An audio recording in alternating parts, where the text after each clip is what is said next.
पे जान भी कुर्बान है। इय्याका नअबुदु व इय्याका नस्तईन।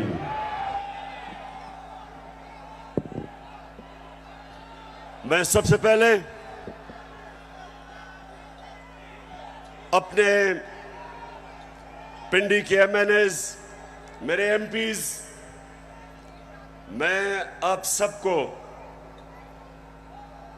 मुबारक देता हूं, खराज तहसीन पेश करता हूं कि आपने इतने थोड़े वक्त पे ये जलसे को ऑर्गेनाइज किया और माशाअल्लाह लियाकत बाग में इस तरह का जलसा, इस तरह की रौनक, मैं आप सबको, आपको भी, मेरी बहनों को भी, नौजवानों को भी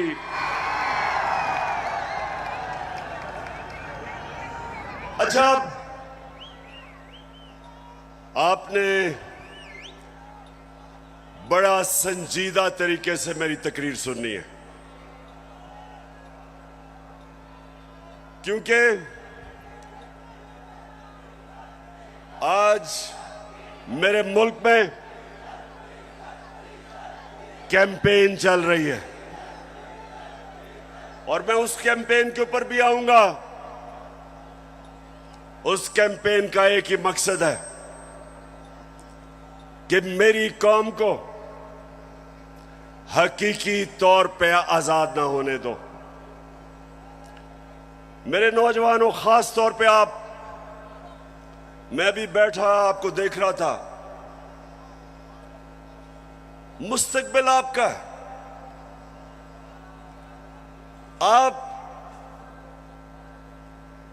आपने ये फैसला करना है कि क्या हमने उस पाकिस्तान में बड़ा होना है जिसकी ख्वाब देखी थी इल्लामा इकबाल ने और जिसके लिए जदोजहद की थी कायदे आजम ने, या वो पाकिस्तान जिधर कमजोर के लिए एक कानून, ताकतवर कानून से ऊपर कमजोर अपने हकूक ढूंढता है और ताकतवर सारे कानून तोड़ता है। ये पाकिस्तान जिस तरफ जा रहा है, मेरे नबी सल्लल्लाहु अलैहि वसल्लम ने तकरीबन 1500 साल पहले कहा था कि तुम्हारे से पहले बड़ी कौमें तबाह हुई। जो कमजोर जब चोरी करता था तो जेल में डाल देते थे, लेकिन जब ताकतवर जुर्म करता था तो वो माशरा उनको नहीं पकड़ता था, कौम तबाह हो जाती थी। आज अगर हमारी कौम एक अजीम कौम नहीं बन सकी तो वो जो मेरे नबी सल्लल्लाहु अलैहि वसल्लम ने 1500 साल पहले कहा था, उस वजह से नहीं हो सकी। जिस मुल्क के ऊपर उसका सारा करप्ट टोला डाकू ईवानों में बैठ जाए और आम आदमी अपने बुनियादी हुकूक की तलाश में हो, जितनी मर्जी चोरी करनी है बड़ा डाकू चोरी करे, उसको पाकिस्तान का जब निजाम, इंसाफ का निजाम नहीं पकड़ता, उस मुल्क का कोई मुस्तकबिल नहीं है। इसलिए मैंने अपनी हकीकी आजादी की तहरीक का आगाज जो आज मैं शुरू कर रहा हूं, मैंने लियाकत बाग से किया, क्योंकि ये एक ऐसा तारीखी जगह है कि जो पाकिस्तान की मूवमेंट में कायदे आजम के साथ लियाकत अली खान खड़े हुए थे, उनकी शहादत यहां हुई थी। मैं ये चाहता हूं कि मेरी सारी कौम आज तैयार हो जाए। जिस जदोजहद के लिए मैं आज आपको निकालने आया हूं, क्योंकि ये आपके मुस्तकबिल का मसला है। इमरान खान का तो अल्लाह सब दे चुका है। वो तो उसका बार बार शुक्र अदा करता है कि जाती तौर पे तो अल्लाह ने बड़े करम किए मेरे पे। लेकिन मुझे आपकी फिक्र है पाकिस्तानियों, जो आज मुल्क से हो रहा है, मुझे आपकी फिक्र है। चोर डाकू जब मुल्क की क़यादत पे बैठे हों और यहां ताकत में वो लोग हों जो जाती मफादात के लिए और अपनी अना के लिए मुल्क के मुस्तकबिल को तबाह करते हैं, इनको सिर्फ अवाम की ताकत शिकस्त दे सकती है। और मैंने अपनी आज कौम से वादा कर रहा हूं कि जब तक मैं अपनी कौम को हकीकी आजादी नहीं दिलवाऊंगा, मैं पाकिस्तान की सड़कों पे होऊंगा, मैं अपने लोगों के अंदर जाऊंगा, मैं अपनी कौम को उठाऊंगा।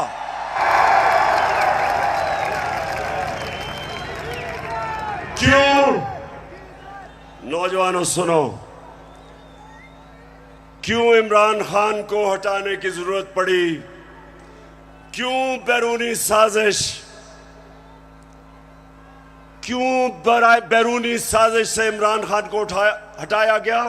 जरा सुने वजह क्या थी। क्या इमरान खान मुल्क के पैसे चोरी करके बाहर बड़े बड़े महल्लात खरीद रहा था? क्या ये मुल्क के पैसे मनी लॉन्ड्रिंग कर रहा था? क्या लोगों की जमीनें चोरी कर रहा था, कब्जे कर रहा था, फैक्ट्रियां बना रहा था? मैंने जितनी देर क़यादत की, इससे कम टाइम पे, जब नवाज शरीफ 1990 में आया था, 17 फैक्ट्रियां बना चुका था। 17 फैक्ट्रियां बना चुका था। मैं सिर्फ क्यों निकाला नवाज शरीफ को? क्यों निकाला? क्योंकि उसने चोरी की थी। लेकिन इमरान खान की रिजीम चेंज क्यों की गई? क्योंकि वो अमेरिका की नौकरी नहीं करना चाहता था। वो एक आजाद फॉरेन पॉलिसी बनाना चाहता था, जिसका मेरी बहनों और नौजवानों समझो आजाद फॉरेन पॉलिसी क्या होती है। वो फॉरेन पॉलिसी होती है जो अपने अवाम की बेहतरी के लिए होती है। जो फॉरेन पॉलिसी दूसरे मुल्कों के मफादात की हिफाजत करने के लिए होती है और अपने लोगों को दूसरों के लिए कुर्बान करने के लिए होती है, उस फॉरेन पॉलिसी के खिलाफ में आया था। मैं ये नहीं चाहता था कि अमेरिका की जंग में मेरी कौम जाए और 80,000 मेरे लोग उस जंग के अंदर कुर्बान हो अमेरिका के लिए। मैं नहीं चाहता था कि अगर आप अमेरिका अफगानिस्तान में यहां से हमारे ऊपर से कोई कार्रवाई करे, मैं नहीं चाहता था कि मेरा मुल्क मुलव्वस हो उसमें। क्योंकि मैं क्यों चाहूं कि अफगानिस्तान से हमारे ताल्लुकात खराब हो? मैं चाहता हूं कि मेरी फॉरेन पॉलिसी हो जो मेरे लोगों की बेहतरी में हो। अगर रूस से मुझे 30 या 40% कम कीमत पे तेल मिलता था और मैं अपने लोगों को सस्ती पेट्रोल और फजलुर रहमान दूं, तो मैं क्यों ना दूं? दिल में हो नीयत साफ, तो हो इंसाफ, कहे इमरान खान। तो चली है अब तहरीक के होगा ठीक, ये प्यारा पाकिस्तान।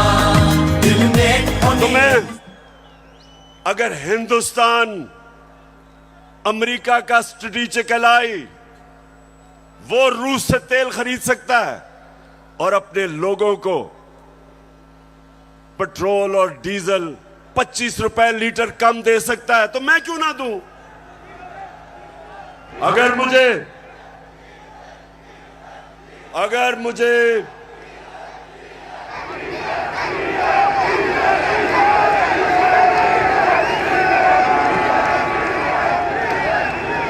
सुने नौजवानों, ये जरूरी है सुनना। देखें, अब आप समझ जाए, आजाद फॉरेन पॉलिसी है हिंदुस्तान की। उनका मुल्क सारे फैसले करता है अपने लोगों की बेहतरी के लिए। हमारे यहां जो गुलाम बैठे हुए थे, फैसले करते हैं दूसरे मुल्क के लिए, अपने लोगों को कुर्बान करते हैं। हम दूसरों की जंगों में शामिल होके अपने मुल्क की तबाही करते हैं। सबसे ज्यादा जो लोग बात नहीं करते, अमेरिका की जंग में जो कबायली इलाके के लोगों से जो जुल्म हुआ, जिस तरह सारा कबायली इलाका उजड़ा, 400 ड्रोन अटैक हुए, औरतें बच्चे मारे गए, उनकी जंग की वजह से 35 लाख कबायली इलाके के लोग नकल मकानी कर गए। कौन जिम्मेदार है? सिर्फ इसलिए कि यहां थोड़े साहिब इख्तिदार बैठे हुए थे जिनको थोड़े डॉलर मिलने थे, जिन्होंने थोड़े से डॉलरों के लिए अपने मुल्क को वो नुकसान पहुंचाया जो अभी भी कबायली इलाका नहीं उस नुकसान से बचा। दूसरी चीज, मैं हमेशा कहता था कि अफगानिस्तान में जो अमेरिका गया है, इसका कोई मिलिट्री हल नहीं है, डायलॉग से मसला हल होगा। और यह पसंद नहीं था उनको। और आखिर में मैंने, जब वो अमेरिका वहां से गया, तो उनके भी लोगों ने कहा कि जो मैं कहता था ठीक, लेकिन उनको पसंद नहीं है।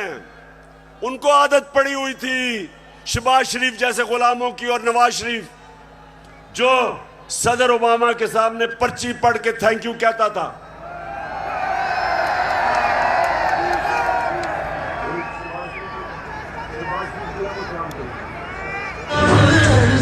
खुदा के काबे से।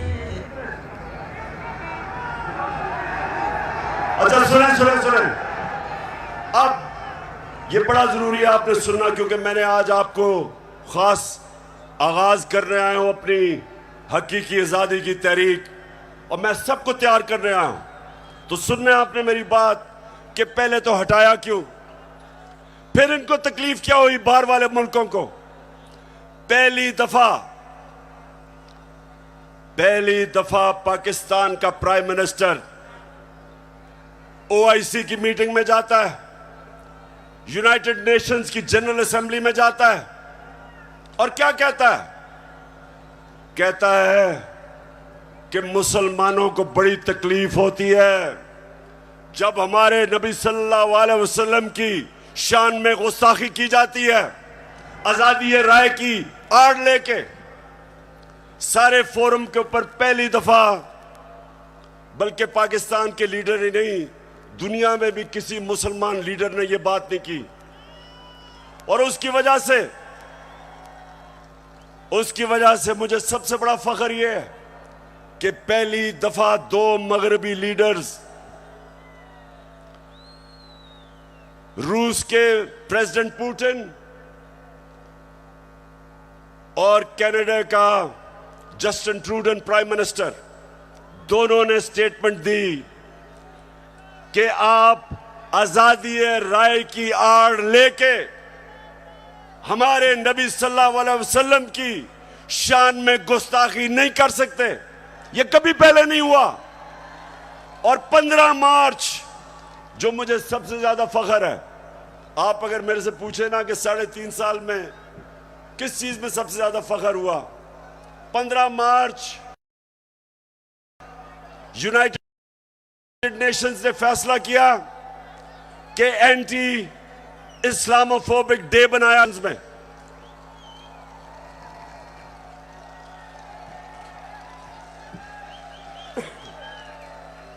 तो मेरे पाकिस्तानियों, ये वो लोग जो आदी हुए थे, वो तिफल क्या गिरेगा जो घुटनों के बल चले, इनके आदी हुए थे, आदी हुए थे, उनको पसंद नहीं आया ये। पूरा साजिश हुई। डोनाल्ड लू ने धमकी दी, साजिश पहले से हुई थी, और इन्होंने तब वो गवर्नमेंट गिराई जो उस वक्त 17 साल के बाद सबसे बेहतर माशी तरक्की कर रही थी। 17 साल के बाद आखिरी 2 साल में 5.6% और 6% पाकिस्तान इकोनॉमिकली हमारी ग्रोथ रेट थी, हमारी दौलत में इजाफा था। उस गवर्नमेंट को गिराया जिसकी रिकॉर्ड एक्सपोर्ट्स थी, रिकॉर्ड टैक्स कलेक्शन, बैरून मुल्क पाकिस्तानियों ने रिकॉर्ड रेमिटेंसेस भेजी। उस गवर्नमेंट को इन्होंने गिराया। किसानों के लिए बेहतरीन जो हमने पैकेजेस दिए, रिकॉर्ड फसलें हुई, उस गवर्नमेंट को इन्होंने गिराया। और उन्होंने गिराया इसलिए कि इनको इमरान खान नहीं चाहिए था, इनको चेरी ब्लॉसम चाहिए था। अब देखो, ये जरा देखें, होके आया हूँ मैं, यूएई के होके, अभी मैं तुर्की होके आया हूँ, और मैंने उन भाइयों को कहा कि आप हमारे बड़े अजीम भाई हैं, हमेशा आपने हमारी मदद की। और मैंने यही कहा, जब मैं आया हूँ तो आप समझेंगे शायद ये मांगने आया है। मैं मांगने नहीं आया, लेकिन मजबूरी है। हमारा जिस तरह माजी में 75 साल में आपने हमारा हाथ बटाया है, कुछ अर्सा आप हाथ बटा। मैंने कहा मैं वादा करता हूं कि इंशाअल्लाह हम पूरी कौम हम मिलकर दिन रात, हमेशा आपने हमारी मदद की। और मैंने यही कहा, जब मैं आया हूं तो आप समझेंगे शायद ये मांगने आया है। मैं मांगने नहीं आया, लेकिन मजबूरी है।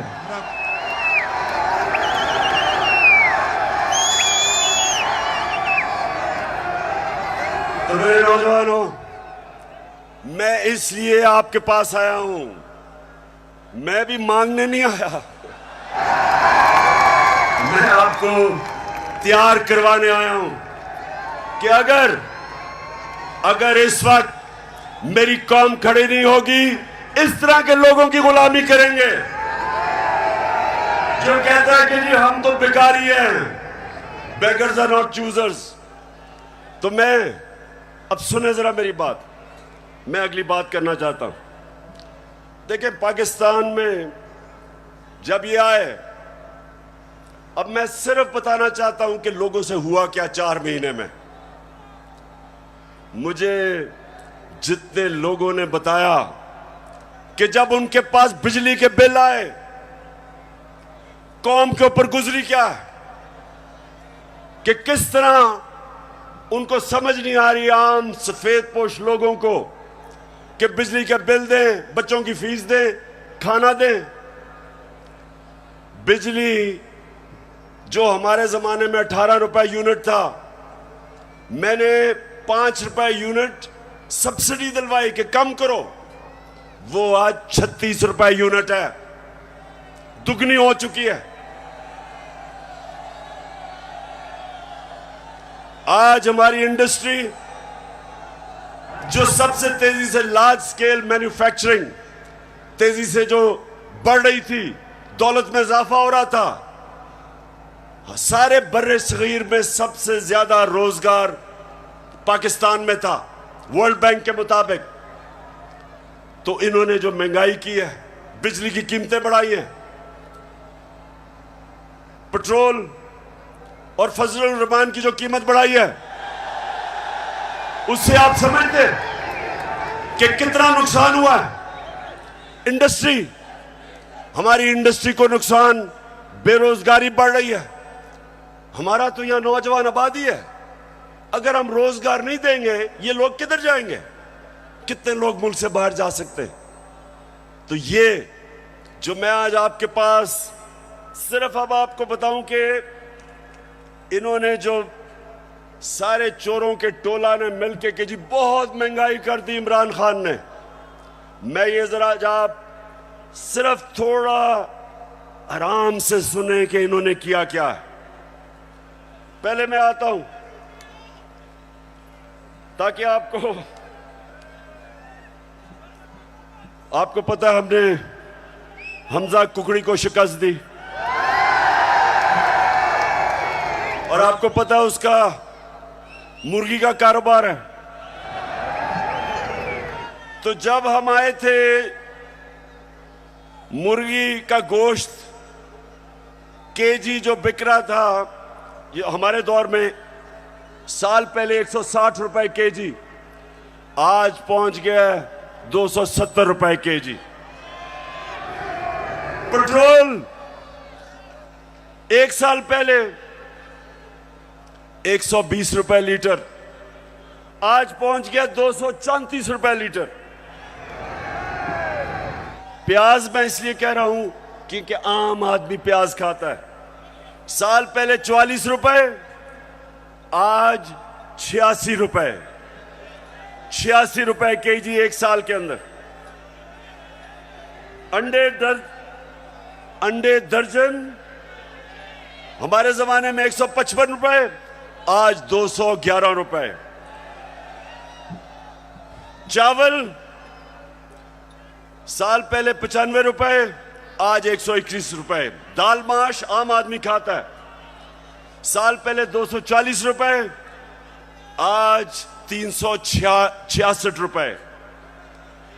चक्की का आटा साल पहले 70 रुपए केजी, और आज 105 रुपए केजी। ये खाने पीने की आम आदमी की मैं चीजें बता रहा हूं, मैं पैसे वालों का हालात नहीं बता रहा, मैं अपने आम पाकिस्तानियों का बता रहा हूं। मसरूर की दाल साल पहले 157 रुपए केजी, और आज 330 रुपए केजी। ये सुनते रहे, ये महंगाई कम करने आए थे। घी साल पहले 850 रुपए, आज 1420 रुपए। और जरा तीन चीजें सुन लें। देखें हमारे ऊपर कर्जे चढ़े हुए हैं। अब जरा सुने, जरा मैं चाहता हूं नौजवानों आप सुने, क्योंकि आपका मुस्तकबिल है। हमारे ऊपर कर्जे चढ़े हुए थे। कर्जे कैसे उतारने हैं? दौलत में इजाफा करके कर्जे उतरते हैं। आपकी जब फैक्ट्रियां चलती हैं, बाहर से सरमायाकारी होती है, आपकी किसानों की पैदावार बढ़ती है, दौलत में इजाफा होता है, उससे आप अपने कर्जे वापस करते हैं। मसलन मैंने दुकान के लिए कर्जा लिया, मैंने दुकान बना ली, अब मैंने कर्जा ले लिया। अब जब जैसे जैसे मेरी ज्यादा सेल होगी, मेरी दौलत में इजाफा होगा, मैं कर्जे वापस करूंगा। अब जब से ये आया, क्या हो रहा है? बजाय दौलत में इजाफा होने के फैक्ट्रियां बंद हो रही हैं। इन्होंने बिजली की कीमत उधर पहुंचा दी और गैस की। फैक्ट्रियां मुकाबला नहीं कर सकती हिंदुस्तान का, एक्सपोर्ट्स गिर रही हैं। एक्सपोर्ट्स हमारे जिस महीने हम छोड़ के गए थे, एक्सपोर्ट्स 3.1 अरब डॉलर था, आज एक्सपोर्ट्स इस महीने 2.2 अरब डॉलर, जो 3.1 अरब डॉलर से एक्सपोर्ट नीचे आ गई 2.2 अरब डॉलर पे। रिमिटेंस जो बैरून मुल्क पाकिस्तानी पैसा भेजते हैं, हमारे आखिरी महीने में 3.1 अरब डॉलर, वो नीचे आके 2.5 अरब डॉलर पे आ गई। मतलब कि दौलत में इजाफा नहीं हो रहा, कर्जे बढ़ते जा रहे हैं। इनके पास हल क्या है? आर्मी चीफ से टेलीफोन करवा रहे हैं सऊदी अरेबिया को कि जी पैसे दे दो, क्योंकि इनको तो सारे समझते हैं कि चोर है ये, इनको तो पैसे कोई नहीं देता। तो आर्मी चीफ अमेरिका को कभी टेलीफोन कर रहा है, कभी यूएई को कर रहा है, कभी सऊदी को कि जी पैसे दे दो। तो इससे क्या होगा? वो तो कर्जे देंगे, कर्जे बढ़ते जा रहे हैं। कर्जे वापस कैसे कर रहे हैं? दौलत में तो इजाफा नहीं हो रहा। और इसलिए मेरे पाकिस्तानियों, इसलिए मैं इनको कहता हूं कि एक ही तरीका है इस मुल्क को इस दलदल में जो घुसा रहे हैं निकालने का, और वो है साफ और शफाफ इलेक्शन। एक ही रास्ता है। लेकिन ये सारे खौफजदा हैं। इन्होंने जब हुकूमत गिराई, नौजवानों सुनो, हुकूमत जब गिरवाई, इनका ख्याल था पार्टी का जनाजा निकल गया। उसके बाद जब पब्लिक सड़कों पे आ गई, इन्होंने 25 मई को हमारे ऊपर जुल्म किया दहशत फैलाने के लिए। उसके बाद 17 जुलाई को बाई इलेक्शन हुआ पंजाब का, हमजा कुकड़ी फारग हो गया, हम जीत गए। सितम के कोहे गरा रूई की तरह उड़ जाएंगे हम महकूमों के पांव तले। ये धरती धड़ धड़ धड़केगी और अहले हुक्म के सहरुख पे जब बिजली कड़कड़ कड़केगी हम देखेंगे लाजिम है कि हम भी। तो जब 17 जुलाई धांधली के बावजूद ये जो इन्होंने चीफ इलेक्शन कमिश्नर बैठाया हुआ है, इसने पूरी खिदमत की मरियम की और हमजा की, पूरी कोशिश की, धांधली की, इंतजामिया इनके साथ, पुलिस इनके साथ। उसके बावजूद पाकिस्तानी कौम, पंजाब के लोग इतनी तादाद में निकले कि इलेक्शन हार गए धांधली के बावजूद। उसके बाद इनको और खौफ आ गया। उसके बाद इन्होंने एक और प्लान लेके आए। इन्होंने कहा अगर हम अब इलेक्शन करवाएंगे तो ये तो 2/3 अक्सरियत ले जाएगी तहरीक इंसाफ। डर गए, खौफजदा हो गए। फिर इन्होंने एक और प्लान बनाया, और प्लान बनाया कि तहरीक इंसाफ को क्रश करो। पाकिस्तान की जो सबसे बड़ी पार्टी, किसी ना किसी तरह इसको क्रश कर इलेक्शन तब तक ना कराओ जब तक पार्टी क्रश ना हो। और मैं बार बार आइन और कानून के बीच में रहता रहा। 25 मई को जो इन्होंने जुल्म किया, उसके बावजूद अगर मैं उस दिन डी चौक में, अगर मैं उस दिन वहां से अपना धरना खत्म ना करता, मुझे पता था कि शाम को खून होना है। मुझे पता है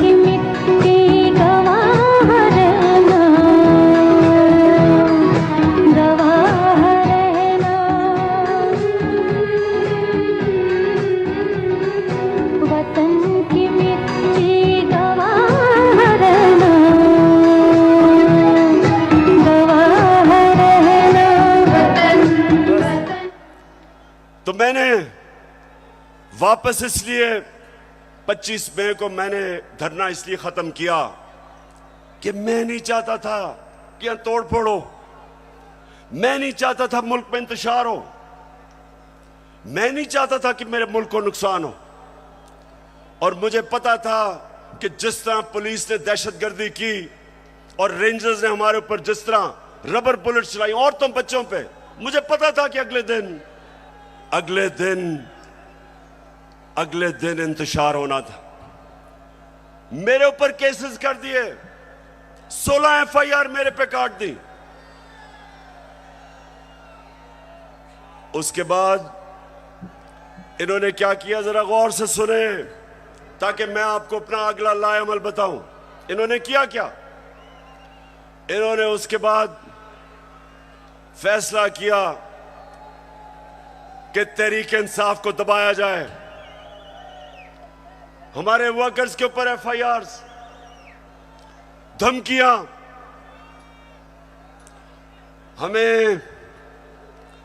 हमें यह कहा गया कि जनाब अगर आप किसी किस्म का अगर आपने किसी किस्म का कानून तोड़ा तो सारा स्टेट की ताकत आपके ऊपर आ जाएगी। एक बहुत बड़ा इस्लामाबाद में तब्दीली भी हुई। एक मिस्टर एक्स उधर लाहौर में और एक मिस्टर वाई को इस्लामाबाद लाया गया हमें सीधा करने के लिए। देखें, मैं अब आता हूं जिस चीज के ऊपर मुझे सबसे ज्यादा तकलीफ है। इन्होंने शहबाज गिल को पकड़ा, अगवा किया, उसको पकड़ के अंदर ले गए, नंगा करके उसको मारा।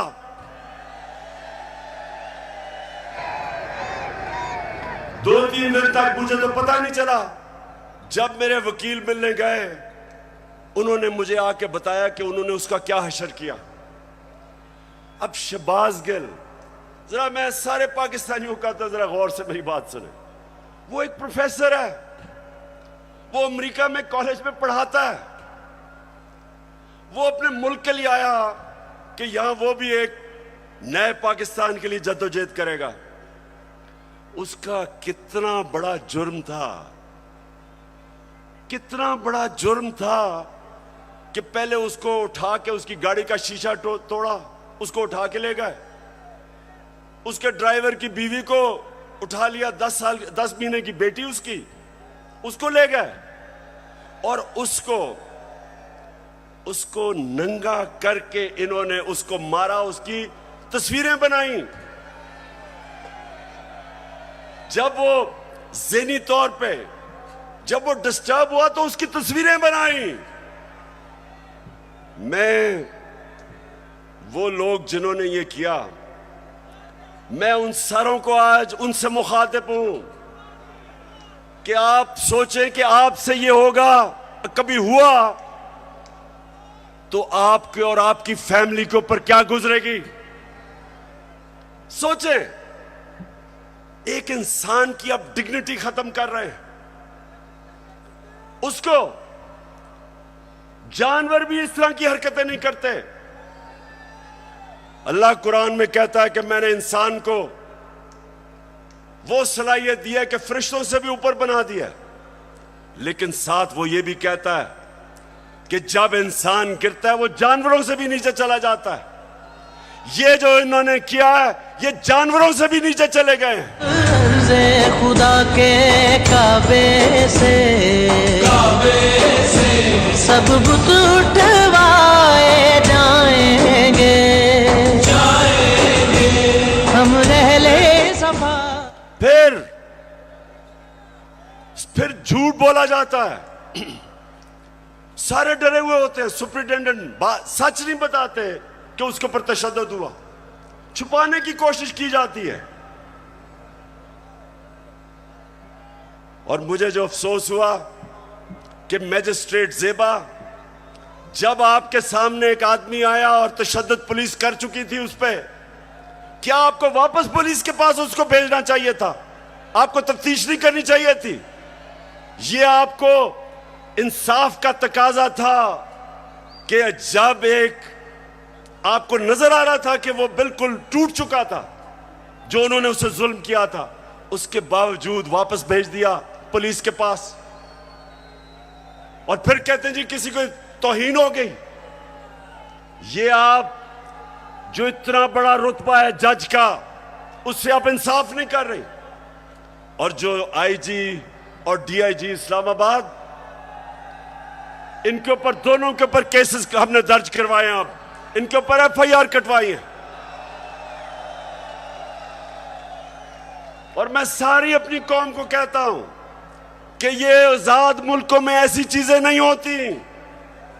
सिर्फ गुलाम मुल्कों में, जिधर आपके हकूक नहीं होते, जिधर इंसाफ नहीं होता, जिधर आइन की और कानून की बालादस्ती नहीं होती, उन कौमों में ये होता है। वहां लोग गुलाम होते हैं, वो कभी ऊपर नहीं आ सकते। जिस कौम के अंदर इंसाफ नहीं होता, वो कभी ऊपर नहीं आती। नबी सल्लल्लाहु अलैहि वसल्लम ने मदीना में लोगों को इंसाफ दे के आजाद कर दिया था। उन्होंने सबको कानून के सामने एक बराबर खड़ा कर दिया था। कोई ताकतवर किसी कमजोर पे जुल्म नहीं कर सकता था, इसलिए वो आजाद हो गए थे। हमारा हर जगह ये जो शहबाज गिल का केस है कि नवाज शरीफ ने उससे बहुत बुरी बातें पाकिस्तानी फौज के खिलाफ की है। देखें जरा इनकी टेप से इन्होंने क्या क्या कहा हुआ पाकिस्तानी फौज के ऊपर। नवाज शरीफ ने, ख्वाजा आसिफ ने, मरियम ने, उनको क्यों नहीं पूछते? क्योंकि वो ताकतवर हैं। वो बेचारा अमेरिका से आया था, कहा कि उसको पूछने वाला कोई नहीं, उसको इस तरह आपने जलील करके। और मुझे शर्म आती है कि हमारे मुल्क में इस तरह की इंसानों को जलील किया जाता है।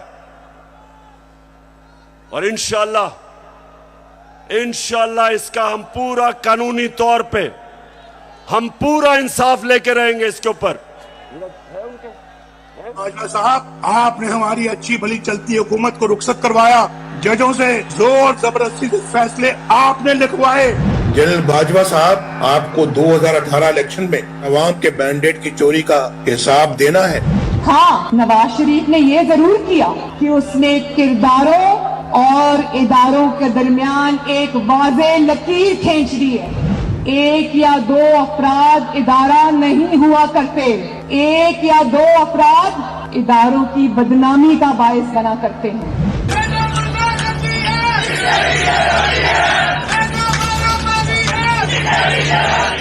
तुम हमें सियासत बतलाते हो, अपने हुदूद में रहो। इसराइल की नौकरी न किया करो।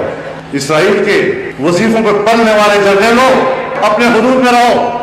बड़े बड़े रैंकों वालों से भी अपने आप को मुहतरम समझता हूँ, तो सीधे हो जाओ। और अगर बिगड़ोगे तो फिर अगर हम बिगड़ गए तो अफगानिस्तान में अमेरिका का क्या हश्र हुआ, खुदा की कसम यहाँ तुम्हारा वही हश्र होगा। और अभिनंदन की क्या बात करते हैं। मुझे याद है चीफ ऑफ आर्मी स्टाफ तशरीफ लाए, पैर कांप रहे थे, पसीने माथे पे थे। दफा के लिए ये पूरी इंप्यूनिटी के साथ अपना सीना चौड़ा करके डिफेंस बजट को क्लेम कर रहे हैं और मांग रहे हैं कौम से। कौम की हड्डियों से गोश्त तक जो है इन्होंने निचोड़ लिया है और उतार लिया। क्यों पिंडी, आप जज बने और आप फैसला करें कि ये हमारी फौज को क्या ये नुकसान पहुंचा रहे हैं या ये डैमेज करते थे, या वो जो शहबाज गिल ने का वो आपको पता भी नहीं चलेगा उसने क्या कहा इसके मुकाबले में। बहरहाल अगर उसने कुछ कहा तो उसके पास अदालत में जाए, कानून बने हुए हैं। लेकिन नंगा करके किसी के ऊपर तशद्दुद करना ये किसी भी इंसानी माशरे में नहीं होता, ये सिर्फ जानवरों के माशरे में, बल्कि वो भी मैं कहूंगा कि ऐसे नहीं होता। अच्छा, अब जो इनकी गेम है, इनकी गेम ये है कि ये शहबाज गिल को मिसाल बनाई जाए। ARY जो कि हमारा मौकफ, तहरीक इंसाफ का मौकफ पेश करता था, जो पाकिस्तान की नंबर 1 चैनल बन चुकी थी, उसको सिर्फ इसलिए बंद किया गया कि जनाब किसी तरह तहरीक इंसाफ का मौकफ ना पेश किया जाए। पैमरा को इस्तेमाल, अब पैमरा भी आ गया। पैमरा कहता है कि जनाब इमरान खान की लाइव तकरीर नहीं हो सकती। क्या जुर्म किया इमरान खान ने? जुर्म ये किया है, सिर्फ जुर्म एक है कि वो कभी इन चोरों के टोले को तस्लीम नहीं करेगा। ये जुर्म है उसका। जमाने के अंदाज बदले गए। उसके बाद सोशल मीडिया, उनके बच्चों को पकड़ पकड़ के धमकियां दी जाती है। मीडिया की कोई बात करे उनको धमकी दी आती है। तो मैं आखिर में अब मैं अपने न्यूट्रल से मुखातिब हूं।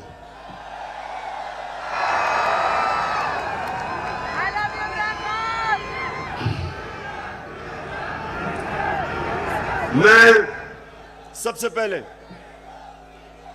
आपको यह बताना चाहता हूं, वो वाले जो 4 लोगों की इनकी स्टेटमेंट है ना,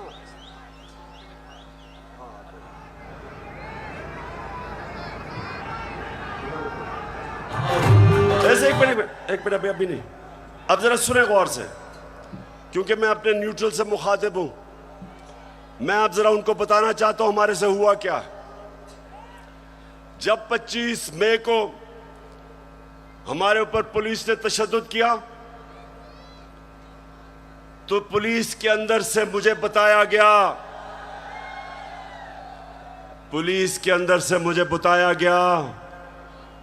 कि जनाब ये पीछे से हमें हुक्म था,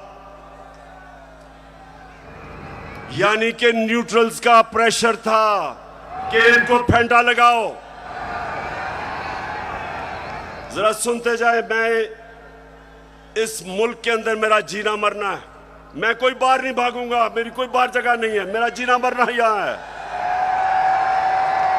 और शायद बाकियों से ज्यादा मुझे इस मुल्क की फिक्र है।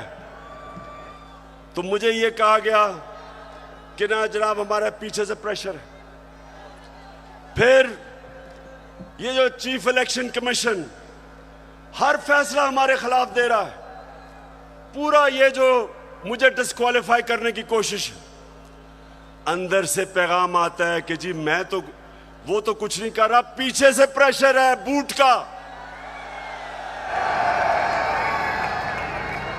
फिर सुनते जाएं, हमें ये जो ऑपोजिशन है, ये जरा मैं चाहता हूं सुने कि बदनाम कौन कर रहा है हमारी फौज को।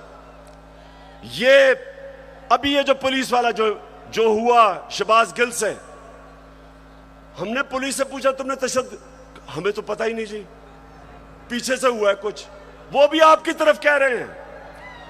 तो जो भी हो रहा है आज पाकिस्तान में, जो गलत काम होता है आपका नाम लग जाता है। अब जरा ये सुने कि ये जो आपके इस वक्त खैर ख्वाह बैठे हुए गवर्नमेंट में, ये क्या कहते हैं। जिनकी वजह से होता है, जिनकी मदद से होता है, हम उनकी मदद नहीं लेना चाहते और हम चाहते हैं कि अगली हुकूमत का फैसला पाकिस्तान की आवाम करे। के अदम एतमाद सौदे के बगैर मुमकिन नहीं होती। यहाँ पर अदम एतमाद का जो निज़ाम है इस्टेब्लिश के बगैर मुमकिन नहीं है। कोई डील करके इक़्तिदार नहीं चाहते। पाकिस्तान में तहरीक अदम एतमाद उस सूरत में अमूमन कामयाब होती है जी, जब इस्टेब्लिशमेंट आपकी पुष्ट पे हो। इस्टेब्लिशमेंट करती है, वो डील का नतीजा हो है। जब भी अदम एतमाद से होते हैं तो यकीनन डील करती है। इस्टेब्लिशमेंट के बगैर अदम एतमाद की तहरीक को कामयाब नहीं किया जा सकता, क्योंकि इस्टेब्लिशमेंट की एक तीसरी कुव्वत के तौर पे या चौथी कुव्वत के तौर पे पार्लियामेंट में यानी मुकल्लम खुद जो है मौजूद है।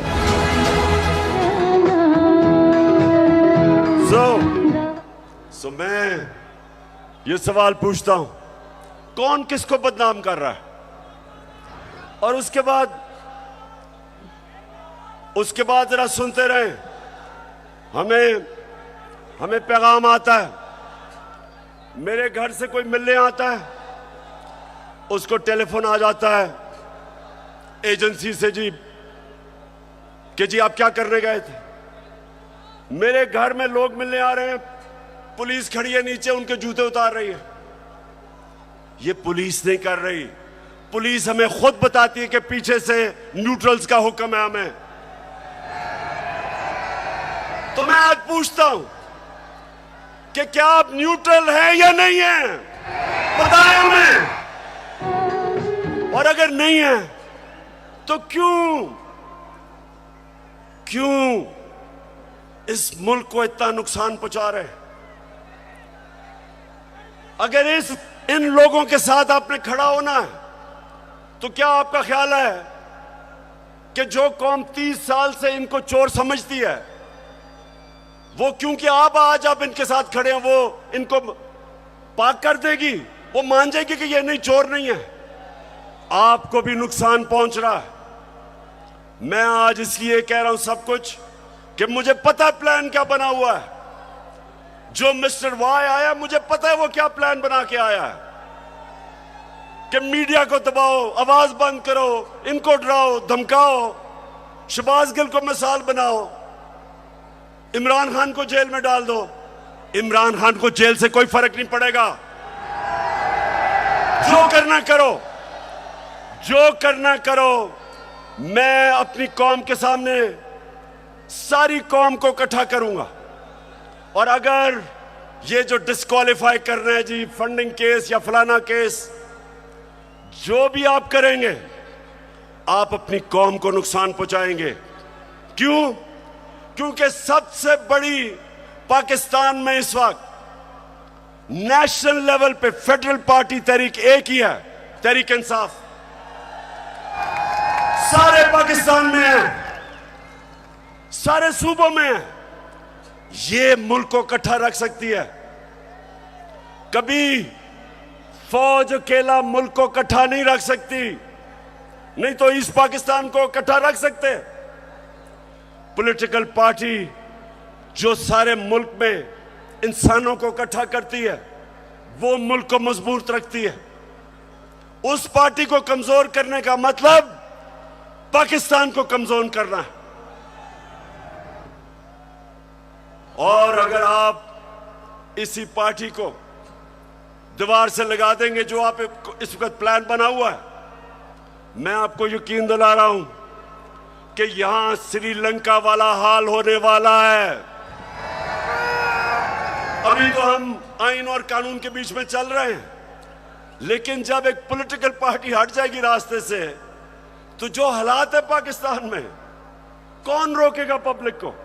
22 करोड़ लोग हैं। श्रीलंका तो 2 करोड़ से थोड़ी सी ज्यादा उनकी पूरी आवाम है। यहां तो 22 करोड़ पाकिस्तानी है। जो हालात हैं, अगर इसमें आप पॉलिटिकल पार्टी को खत्म करके इन चोरों को ऊपर मुसल्लत करेंगे, नुकसान तो मुल्क है। और मैं इसलिए आखिर में कहता हूं कि इस मुल्क के पास सिर्फ एक रास्ता है, और वो रास्ता है साफ और शफाफ इलेक्शंस का। ये जो बाकी तरीके इख्तियार किए जा रहे हैं, एक वो सेटअप, एक जिनके पास पब्लिक में निकल नहीं सकते, जलसा वो नहीं कर सकते, उन लोगों को अगर, और 30 साल से जो चोरी कर रहे हैं, अगर आप समझते हैं कि ये कौम उनको एक्सेप्ट कर जाएगी, कौम भी नहीं एक्सेप्ट करेगी, कोई भी इन्हें एक्सेप्ट नहीं करेगा, ना बाहर इनकी क्रेडिबिलिटी, ना पाकिस्तान में। और आगे हमारे मुल्क के हालात बिगड़ते जाएंगे। ये कर्जे लेके और समझना कि जी मुल्क चलना शुरू हो गया, क्योंकि कई मुल्कों ने कर्जे दिए। ये कैंसर का इलाज डिसिप्लिन से हो रहा है। कर्जे बढ़ते जा रहे हैं, कर्जे का बोझ बढ़ता जा रहा है। ये इस तरह मुल्क नहीं चलेगा। जब तक पॉलिटिकल स्टेबिलिटी नहीं आएगी, माशी हालात ठीक नहीं होंगे। तो मैं आखिर में अपनी तकरीर खत्म करने से पहले बलूचिस्तान के लोग, सिंध के लोग और राजनपुर और डेरा गाजी खान जिधर सैलाब आए हुए हैं, उधर के लोगों के लिए एक तो हम दुआ भी करते हैं, और मैं सारी गवर्नमेंट्स को, पंजाब की गवर्नमेंट को कह रहा हूं कि पूरी तरह मदद करें हमारे इलाकों में। केपी की गवर्नमेंट को कहूंगा कि जो भी हम कर सकें बलूचिस्तान में करें, और जो भी हालात हैं, मैं चाहूंगा कि जो हमारे लोग बड़े खुल के ऐसे मौके पे मोबिलाइज होते हैं, इन लोगों की मदद करें, क्योंकि लोग इस वक्त सैलाब की वजह से बहुत मुश्किल में। और आखिर में मैं ये भी मुबारक देना चाहता हूं सबको कि अभी जो कराची में बाय इलेक्शन है, तहरीक इंसाफ जीत गई है। पाकिस्तान जिंदाबाद।